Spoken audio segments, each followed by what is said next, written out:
नमस्ते साथियों, क्लास शुरू करते हैं हम।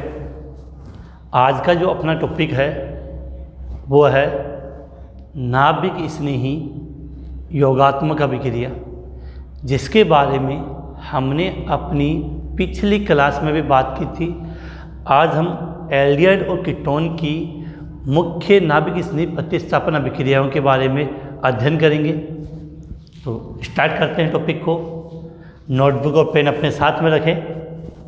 अभी तक अगर आपने अपने यूट्यूब चैनल MK बूस्टर को अभी तक अगर आपने सब्सक्राइब नहीं किया है तो इसे सब्सक्राइब करें और बेल आइकॉन पर क्लिक करें। जब भी ऑनलाइन क्लास हो तो आपको नोटिफिकेशन प्राप्त हो सके। तो स्टार्ट करते हैं।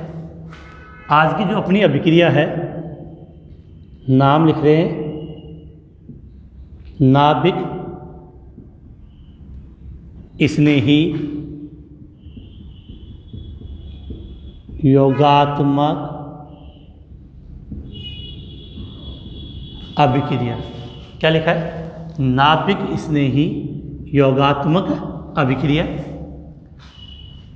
जिसमें फर्स्ट रिएक्शन है आपकी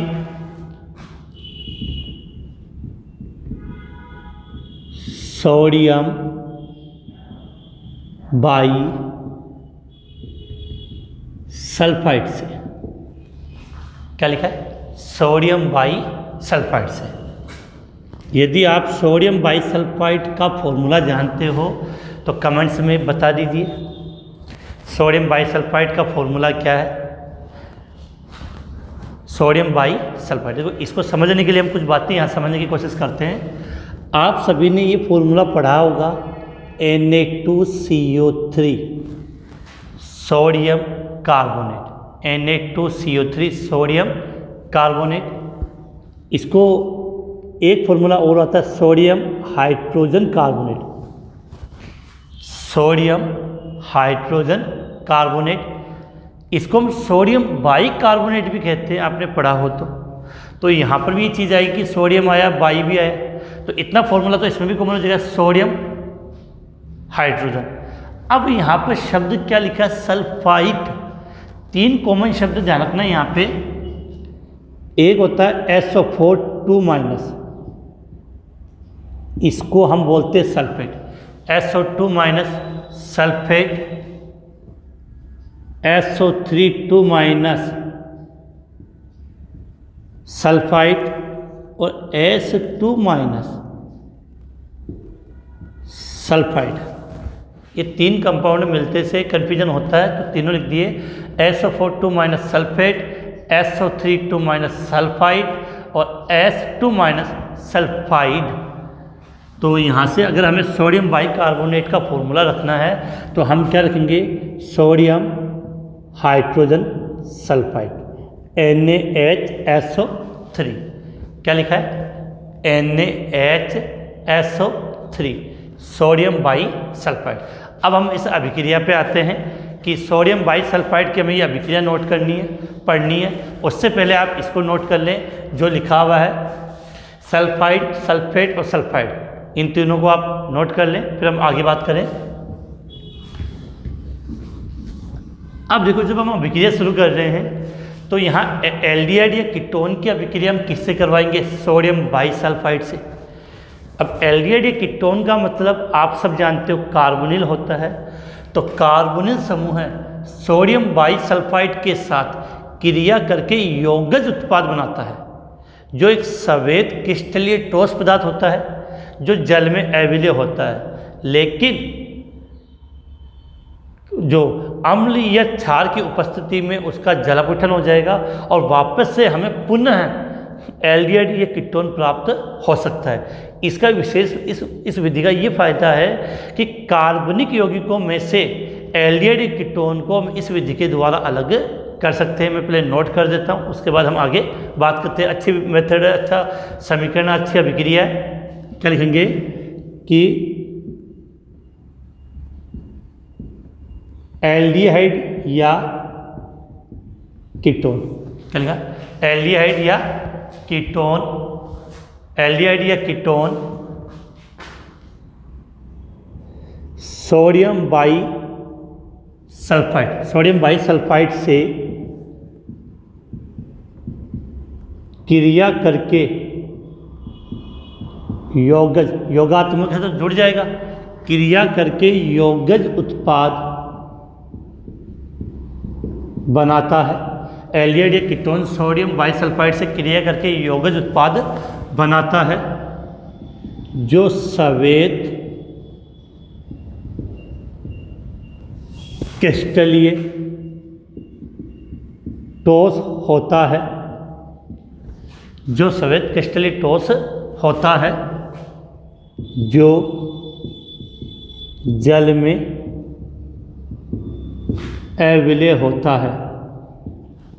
तो क्या किया आपने, एल्डिहाइड या कीटोन की सोडियम बाइसल्फाइड के साथ क्रिया करवाई तो एक श्वेत क्रिस्टलीय ठोस पदार्थ हमें प्राप्त होता है जो जल में अविलय। इसका अम्लीय या क्षारीय, क्या लिखा है, इसका अम्लीय या क्षारीय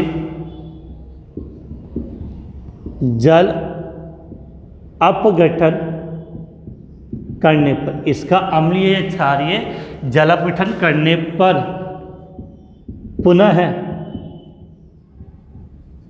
एल्डिहाइड या कीटोन प्राप्त हो जाता है, पुनः एल्डिहाइड या कीटोन प्राप्त हो जाता है। इस विधि के द्वारा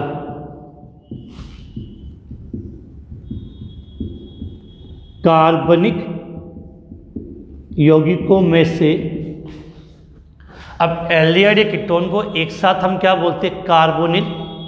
तो इस विधि के द्वारा कार्बनिक यौगिकों में से कार्बोनिल यौगिक अर्थात एल्डिहाइड या कीटोन को अलग किया जा सकता है। फिर से रिपीट कर रहा हूँ, मैंने लिखा कि आज की अभिक्रिया में कि सोडियम बाइसल्फाइड से जब हम अभिक्रिया कराएंगे तो एल्डिहाइड या कीटोन, फिर से रिपीट कर रहा हूँ, एल्डिहाइड कीटोन को हम क्या बोल सकते हैं, कार्बोनिल। तो एल्डिहाइड या कीटोन सोडियम बाइसल्फाइड से क्रिया करके यौगज उत्पाद बनाता है जो श्वेत क्रिस्टलीय कैसा होता है, ठोस होता है। अब इसका अम्लीय क्षारीय जल अपघटन करेंगे तो पुनः हमें एल्डिहाइड या कीटोन प्राप्त हो जाता है। तो इसका विशेष फायदा यह है कि इस अभिक्रिया के द्वारा हम फिर से वो एल्डिहाइड कीटोन प्राप्त कर सकते हैं। तो अगर किसी कार्बनिक यौगिकों का मिश्रण है और वहाँ से हम अगर एल्डिहाइड या कीटोन को अलग करना है तो हम कौन से मेथड काम में लेंगे, सोडियम बाइसल्फाइड। अब इसको समझते हैं।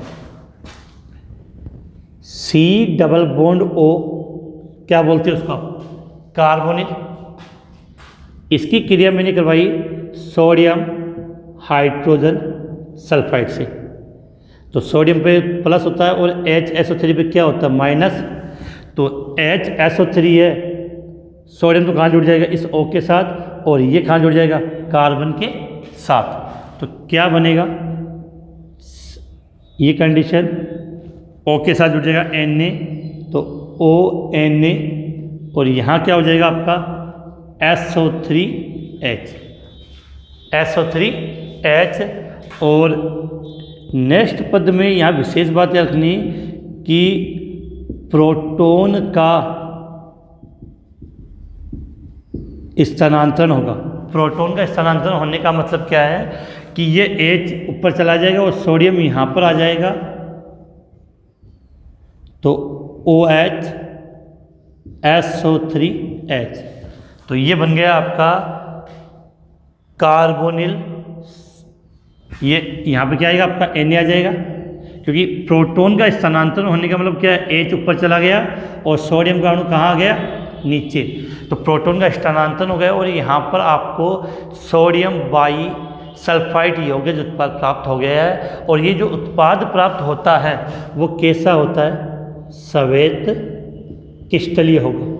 अब अगर आपने इसका जल अपघटन कर दिया तो वापस से आपको ये कार्बोनिल यौगिक प्राप्त हो जाता है। तो हमें रिएक्शन कैसे याद रखनी है कि इस कार्बोनिल यौगिक की अभिक्रिया इस कार्बोनिल यौगिक की अभिक्रिया मैंने सोडियम बाइसल्फाइड से करवाई तो ये कंपाउंड बना, फिर यहाँ से प्रोटॉन का स्थानांतरण होकर हमें ये प्राप्त हुआ। आप जल्दी से इसका स्क्रीनशॉट ले लें। उसके बाद हम एल्डिहाइड और कीटोन, एसिटैल्डिहाइड और एसीटोन की अभिक्रिया एक बार सोडियम बाइसल्फाइड के साथ करा के देख लेते हैं।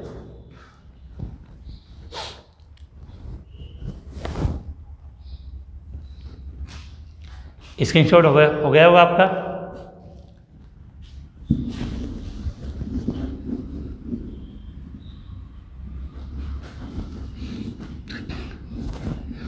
एक विशेष बात हो कि काफ़ी स्टूडेंट्स का नोट्स के लिए फ़ोन आता है। आप सभी स्टूडेंट्स को बताना चाहूँगा कि मेरी ऑनलाइन क्लास जैसे भी होती है उसमें कंप्लीट आपको बोर्ड पे लिखा दिया जाता है, आपको नोट्स की आवश्यकता नहीं है। फिर भी अगर आपको नोट्स की आवश्यकता है तो मेरा एक टेलीग्राम चैनल है, MK बूस्टर टेलीग्राम चैनल। तो इसके लिए आपको क्या करना पड़ेगा कि पहले प्ले स्टोर पे जाके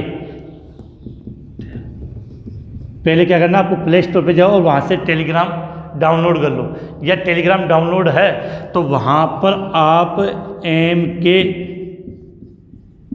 बूस्टर सर्च कर लेना। वहाँ पर मेरा MK बूस्टर टेलीग्राम चैनल आ जाएगा, उसको ज्वाइन कर लेना। ज्वाइन करने के पश्चात उसमें मैंने काफ़ी चैप्टर के नोट्स डाल रखे हैं, तो वहाँ से आप वो नोट्स प्राप्त कर सकते हो। तो अब आगे बात करें तो अभिक्रिया की बात करें।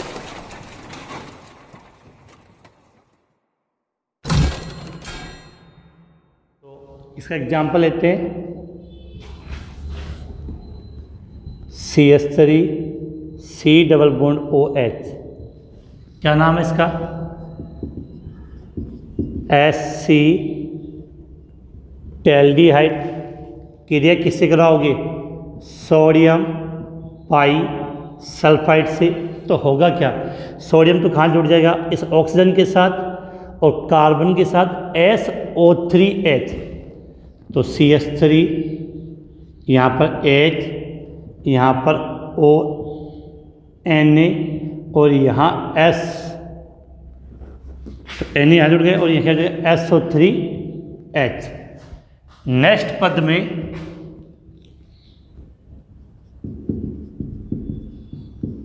प्रोटॉन का क्या होगा, स्थानांतरण। तो H चला जाएगा ऊपर और सोडियम का अणु कहाँ जाएगा, नीचे। तो कंडीशन क्या हो जाएगी, CH3 H OH SO3 Na। इस कंपाउंड को हम ये बोलते हैं सोडियम बाइसल्फाइड। तो अगर आपने एसिटैल्डिहाइड लिया तो हम क्या नाम देते हैं, एसिटैल्डिहाइड सोडियम बाइसल्फाइड यौगिक उत्पाद हमें प्राप्त होता है। अब एक और एग्जाम्पल ले लें कीटोन के रूप में, CH3 C double bond O CH3, क्या नाम होता है इसका, एसीटोन। तब इतने दिनों में तो आप एसिटैल्डिहाइड और एसीटोन का नाम याद हो चुका होगा कि बार बार हमने इनको बनाया है, लिखा है।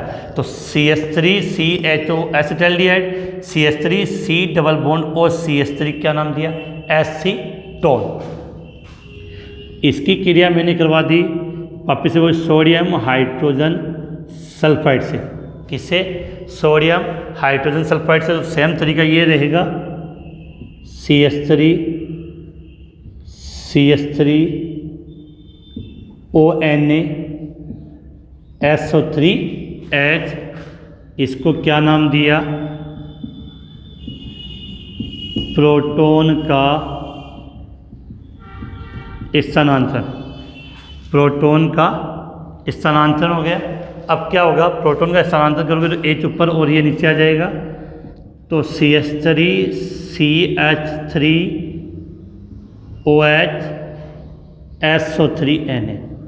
तो एसीटोन सोडियम बाइसल्फाइड यौगिक उत्पाद प्राप्त होता। तो रिएक्शन मैंने लिख दी। इन अभिक्रियाओं का विशेष फायदा ये है कि अगर किसी कार्बनिक यौगिक के मिश्रण में एसिटैल्डिहाइड या एसीटोन है तो हम क्रिया कराएंगे, ये कंपाउंड बनेगा, ये सफ़ेद रंग का क्रिस्टल होगा, उसको हम वहाँ से अलग कर सकते हैं। और फिर हम अगर इनका जलाभिषेचन करवा देंगे अम्लीय क्षारीय माध्यम में तो वापस से हमें ये प्राप्त हो जाता है। इस कारण से सोडियम बाइसल्फाइड के द्वारा हम कार्बनिक यौगिकों में से एल्डिहाइड या कीटोन को अलग कर सकते हो। तो इस प्रकार का क्वेश्चन आ जाए तो विशेष आपको ध्यान देना है। स्क्रीनशॉट लें, फिर हम आगे बात करें।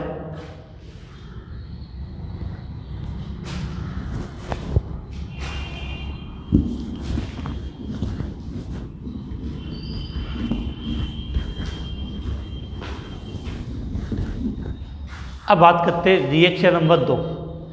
रिएक्शन नंबर नाभिक स्नेही योगात्मक अभिक्रिया में रिएक्शन नंबर 2 आती है यहीं सामने आपके हाइड्रोजन साइनाइड से। दूसरी रिएक्शन किससे होगी? हाइड्रोजन साइनाइड से।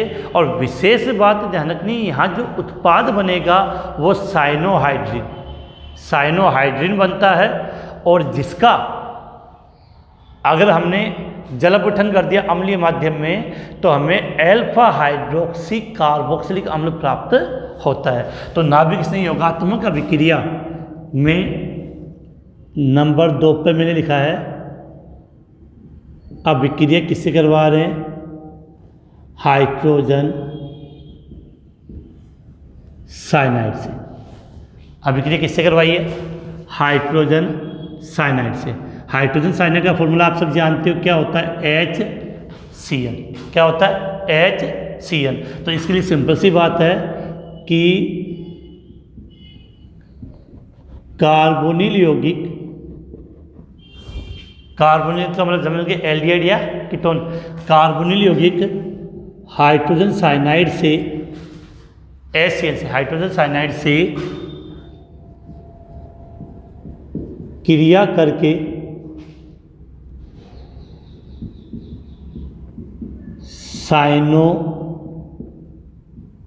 साइनोहाइड्रिन यौगज उत्पाद बनाते हैं, जिसका साइनोहाइड्रिन यौगिक उत्पाद बनाते हैं जिसका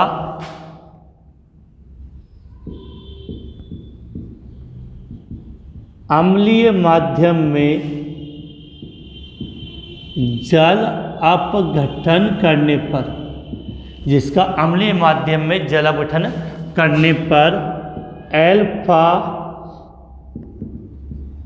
हाइड्रोक्सी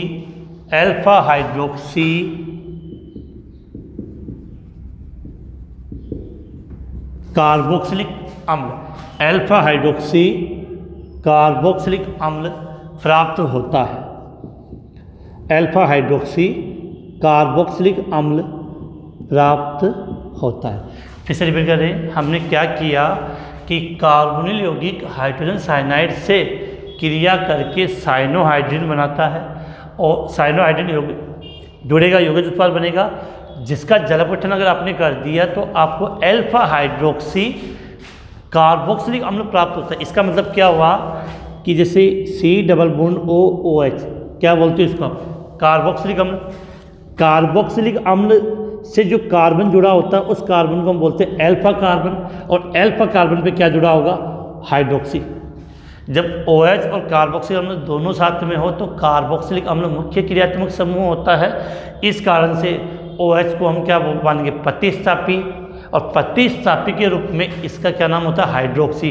कौन से कार्बन पे? अल्फा कार्बन पे। तो अब हम इसकी एक रिएक्शन समझने की कोशिश करते हैं। कार्बोनिल ले लेते पहले तो C+O, क्या हो गया? कार्बोनिल क्रिया किससे होगी? हाइड्रोजन साइनाइड से, तो HCl, H पे क्या होगा? प्लस, Cn पे माइनस, नॉर्मल मान सकते हैं। और हमने इन पे पढ़ा था कि कार्बन पे आंशिक धनावेश आ जाता है और ऑक्सीजन पे आंशिक ऋणावेश, कार्बन पे आंशिक धनावेश और ऑक्सीजन पे आंशिक ऋणावेश। तो सीधी बात है, माइनस वाला किस पे आक्रमण करेगा? प्लस वाले पे, और प्लस वाला है वो किस पे आक्रमण करेगा? माइनस वाले पे। तो यहाँ से क्या होगा कि ये जो Cn है वो तो किसके साथ जुड़ जाएगा? कार्बन के साथ, और जो हाइड्रोजन है वो किसके साथ जुड़ जाएगा? ऑक्सीजन के साथ। तो क्या बना आपका? C कार्बोनिल था, इसके साथ जुड़ गया OH, और यहाँ पर हो गया Cn। ये जो बनता है इसको हम बोलते हैं साइनोहाइड्रिन। क्या बोलते हैं? साइनोहाइड्रिन। अब मैंने इसका क्या किया? जल अपघटन। तो जल अपघटन के लिए मैंने यहाँ पर जल के 2 अणु ले लिए और कौन से माध्यम में, H प्लस मतलब अम्लीय माध्यम में। तो होगा क्या, देखो यहाँ से एक N 2H और एक 3H, एक N हो गया और 3H, मतलब अमोनिया का अणु बाहर चला गया। तो क्या बच गया, OOH, OOH। तो C यहाँ तो गया OH और यहाँ हो गया COOH। फिर से समझ लेते हैं कि कितने अणु बेटा, 2 है, तो HOH HOH, तो NH3 नाइट्रोजन है, तो 3 हाइड्रोजन, 1 2 और 3 ले लिए। तो जल का अणु क्या हो गया, बाहर बचा क्या, OOH। तो C के साथ जोड़ोगे तो कार्बोक्सिलिक अम्ल। देखो अब कार्बोक्सिलिक अम्ल जिस कार्बन से जुड़ा वो अल्फा कार्बन हो गया, पहला एक ही कार्बन है, उसके साथ क्या जुड़ा, OH, तो अल्फा हाइड्रोक्सी कार्बोक्सिलिक अम्ल प्राप्त होता है। क्या नाम हो गया, अल्फा हाइड्रोक्सी कार्बोक्सिलिक अम्ल। क्या बन गया, अल्फा हाइड्रोक्सी कार्बोक्सिलिक अम्ल हमें प्राप्त होता है। अब इसमें कुछ एग्जाम्पल समझने की कोशिश करते हैं जल्दी से हम। CH3CH double bond O plus, वही HCN के साथ क्रिया। तो बेटा बिल्कुल समझ में आई होगी बात कि H इसके साथ और CN यहाँ पे, तो CH3H OH CN कंडीशन हो गई। इसकी क्रिया HOH HOH और यहाँ से सीधी बात है, ये N और ये वो अमोनिया का अणु बाहर चला जाएगा। अब क्रिया कौन से माध्यम में, अम्लीय माध्यम में, तो NH3 क्या हो गया, बाहर चला गया। तो क्या बन गया, COOH।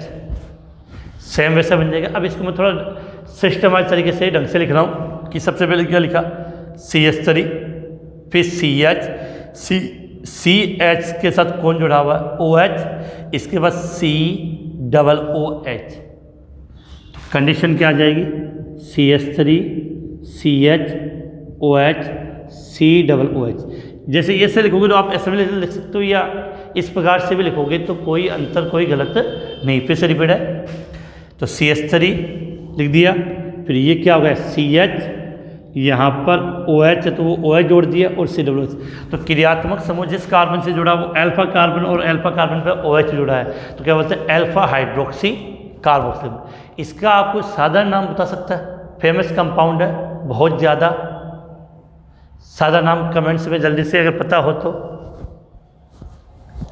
आप सब दही खाते हो, दही कैसा होता है, स्वाद में खट्टा, तो दही में कौन सा अम्ल होता है, लैक्टिक अम्ल। तो इसका नाम क्या है, यहाँ पे साधारण भाषा में हम इसको क्या बोलते हैं, लैक्टिक अम्ल। IPC नामकरण तो आपको आता ही होगा, बिल्कुल प्रॉब्लम नहीं होनी चाहिए, लैक्टिक अम्ल। तो इसलिए मैंने इसको इस प्रकार से लिखा है कि लैक्टिक अम्ल हम बहुत बार पढ़ते भी है, रिएक्शनों में भी काम आता है, बायोलॉजी में तो बार बार पढ़ते हैं। तो फॉर्मूला क्या है लैक्टिक अम्ल का, CH3 CH OH COOH, lactic अम्ल। अब देखो आगे बात करें, C double bond O, C double bond O, यहाँ लिख दिया CH3 क्या नाम दिया इसको, एसीटोन। क्रिया किससे करवाई, हाइड्रोजन साइनाइड से। तो H इसके साथ CN, यहाँ पे सेम कंडीशन बनेगी, CH3 OH और CN। इसका आप क्या करो, जल अपघटन तो तरीका ऐसे लिखना, OH HOH H plus NH3 बाहर निकल जाएगा। तो इस प्रकार से लिखने का मतलब अभिक्रिया अपने को ईजिली समझ में आ जाती है। तो हमने क्या किया, यहाँ से एक N, यहाँ से 2H और एक H, ये बाहर निकाल दिए, तो NH3 क्या हो गया, बाहर चला गया, यहाँ पर COOH जुड़ गया। तो कंडीशन क्या हो गई, CH3 OH COOH कंपाउंड प्राप्त हो गया। तो ये अपनी अभिक्रिया किससे थी, हाइड्रोजन साइनाइड से। तो पहले आप इसका स्क्रीनशॉट ले लें, फिर हम आगे बात करें। वैसे चाहो तो आप इनको स्क्रीनशॉट से भी ज़्यादा कंफर्टेबल होगा कि अगर साथ साथ में लिखते रहोगे तो ज़्यादा आपको समझ में आएगा, और जहाँ आपको लगे कि थोड़ा तो रोक सकते हो वीडियो को आप, ऑनलाइन क्लास आपकी। तो अब हम बात करें कि हमने आज नाभिक स्नेही योगात्मक अभिक्रिया शुरू की थी। तो ये सब नाभिक स्नेही योगात्मक अभिक्रिया के प्रकार हैं। इसके अंदर हमने एक तो पढ़ी थी, कौन सी? नाभिक स्नेही योगात्मक अभिक्रिया में किसे? सोडियम बाइसल्फाइड से। दूसरी अभिक्रिया हाइड्रोजन साइनाइड से। अब तीसरी अभिक्रिया है वो गिन्यार अभिकर्मक से, जिससे एल्कोहल बनता है, बहुत ज़्यादा इम्पोर्टेंट है, उसकी बात हम बाद में करेंगे। तो आज की क्लास यहीं समाप्त है।